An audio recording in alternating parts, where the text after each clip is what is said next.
নমস্কার বন্ধুরা, পিএন বাংলা চ্যানেলে আপনাদেরকে স্বাগত জানাই। আজকের রেসিপি ঘুগনি বানানোর জন্য মটর নিয়ে নিয়েছি। ওভারনাইট ভিজিয়ে রেখেছিলাম, 4 থেকে 5 ঘন্টা ভিজিয়ে রাখলেও হবে। তারপর একটা প্রেশার নিয়ে নিয়েছি, প্রেশার কুকারে মটর নিয়ে নিয়েছি, সেদ্ধ করব। পরিমাণ মতো জল নিয়ে নেব, লবণ হলুদ দিয়ে দেব, একটু নাড়িয়ে প্রেশার কুকার লাগিয়ে দেবো। তারপরে 4 থেকে 5টা সিটি দিয়ে দিলেই হয়ে যাবে। 4 থেকে 5টা সিটি দিয়ে নিয়েছি। তারপরে একটা কড়াই বসিয়ে দিয়েছি। কড়াই গরম হয়ে গেলে তাতে তেল দিয়ে দেবো, দিয়ে ঘুগনির জন্য কেটে রেখেছিলাম আলুগুলো ভেজে নেব। লবণ হলুদ দিয়ে আলুটা হালকা করে ভেজে নেব।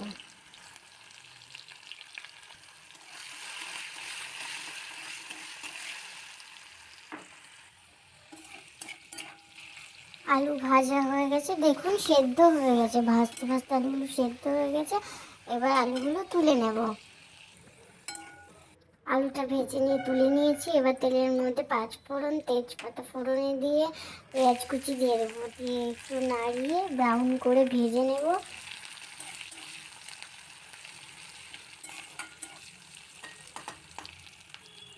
পেঁয়াজটা ভাজা হয়ে গেছে, এরপর কাঁচা লঙ্কা বাটা দেবো, তারপর আদা রসুন বাটা দিয়ে দেবো, দিয়ে একটু নাড়িয়ে টমেটো দিয়ে দেবো।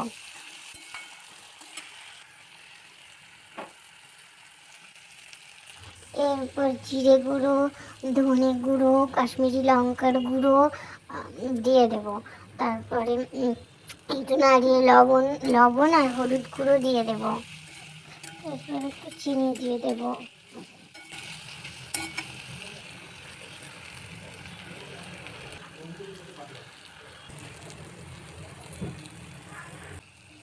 এবার একটু নাড়িয়ে নেব, দিয়ে মশলার বাটি ধরে জল দিয়ে দেবো, দিয়ে মশলাটা ভালো করে কষিয়ে নেব।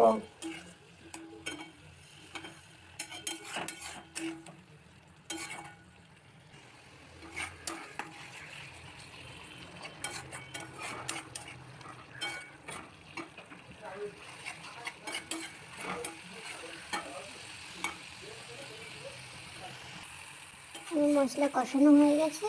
এবার ভেজে রাখা আলু দিয়ে দেবো আর সেদ্ধ করা মটর দিয়ে দেবো।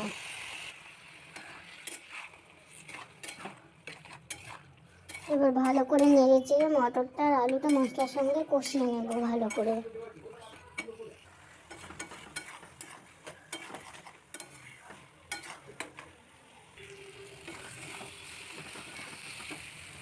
ভালো করে কষানো হয়ে গেছে। এবার এর মধ্যে উষ্ণ গরম জল দিয়ে দেব।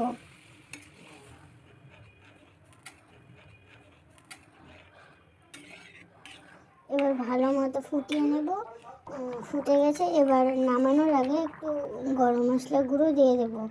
আর আমার কাছে ধনেপাতা ছিল না, তাই আমি দিইনি, আপনারা চাইলে দিতে পারেন ধনেপাতা। এরপর গ্যাস অফ করে 5 মিনিট ঢেকে রাখবো ঢাকা দিয়ে, তারপরে নামিয়ে নেব। দেখুন আমি নামিয়ে নিয়েছি। আমাদের ঘুগনি একদম রেডি হয়ে গেছে। বানাবেন, ভালো লাগবে কমেন্ট করে জানাবেন, লাইক করবেন, আমার চ্যানেলে নতুন হয়ে থাকলে সাবস্ক্রাইব করে দেবেন।